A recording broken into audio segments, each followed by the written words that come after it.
Amis photographes, bonjour, bienvenue chez JL Photographie. Je vais vous parler des compositions d'images, de 10 règles de composition.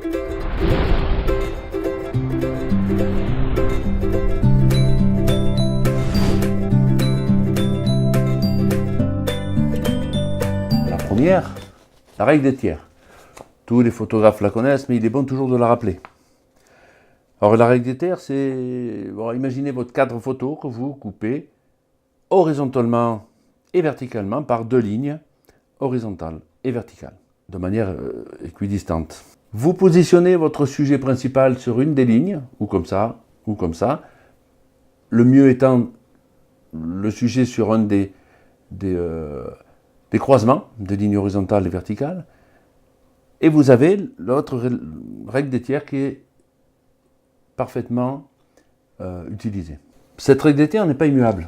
Par exemple, lorsque votre sujet est trop éloigné et que cette règle des tiers n'apporte pas grand-chose, et notamment dans le portrait, il faudrait occuper l'espace, occuper et remplir le cadre avec le sujet principal, ce qui va permettre d'avoir un sujet que le spectateur aura en direct et beaucoup plus flagrant. Deuxième règle, remplir le cadre. La troisième, c'est la symétrie.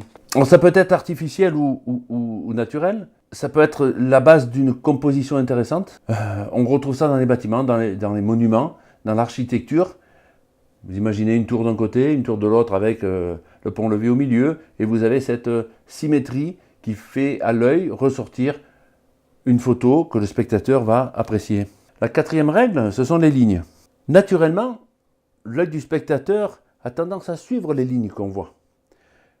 Donc si on arrive à placer judicieusement notre appareil photo pour que l'œil du spectateur soit dirigé grâce aux lignes que l'on peut prendre en photo, ben vous allez améliorer la composition de votre photo tout simplement. Le cinquième point, c'est la point de vue. Le point de vue, ça veut dire quoi? Ça veut dire qu'il n'est pas aussi simple de dire je prends l'appareil et je fais la photo. Non. Peut-être qu'en vous déplaçant de quelques mètres, peut-être qu'en montant un petit peu à l'étage d'une maison pour prendre une photo, peut-être qu'en vous baissant pour avoir une perspective différente, plongée contre plongée par exemple, eh bien peut-être que la photo sera meilleure. Donc ça veut dire, le point de vue, c'est le photographe qui va aller le chercher, soit plus haut, soit plus bas, soit sous le côté, pour avoir une meilleure point de vue du sujet que vous voulez photographier. La sixième règle, c'est la profondeur de champ. Ça a un impact majeur sur la composition de la photo, notamment quand le sujet est en premier plan. Je prends l'exemple d'une photo de macro. Si vous avez une fleur devant et que vous avez une profondeur de champ très grande, c'est-à-dire qu'on voit très loin sur votre image, l'œil du spectateur risque d'être attiré sur quelque chose qui se passe derrière votre sujet. Et donc vous avez raté, pas la photo, mais vous avez raté le fond même, puisque ce que vous voulez, c'est montrer la fleur qui est devant. Donc pour ça, vous allez réduire votre profondeur de champ, ce qui fait que le flou qui sera derrière la fleur, qui elle est toujours nette, parce que la netteté est sur le sujet, va empêcher le spectateur d'aller voir ce qui s'y passe, et donc va focaliser son œil sur le sujet qui lui est net devant, sur le cliché. La septième règle, ça peut être un cadre dans le cadre. Je prends un exemple tout bête d'un monument que vous arrivez à cadrer à travers un feuillage.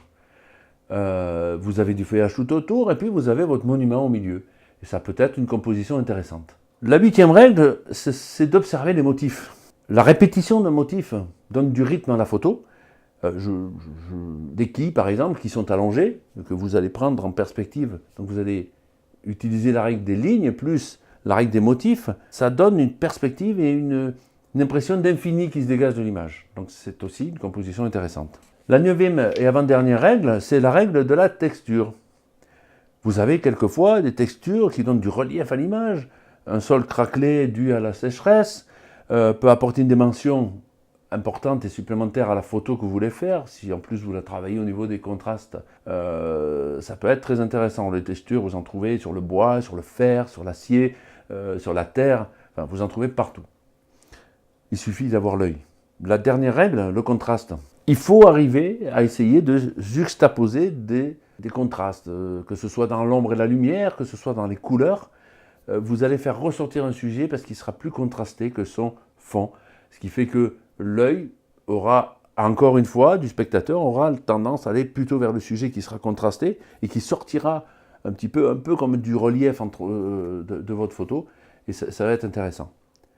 Donc pour résumer, vous avez ces 10 règles, la règle des tiers, la règle du remplissage du cadre, la règle de la symétrie, la règle des lignes, la règle des points de vue, de la profondeur de champ, du cadre dans le cadre, des motifs, de la texture et du contraste.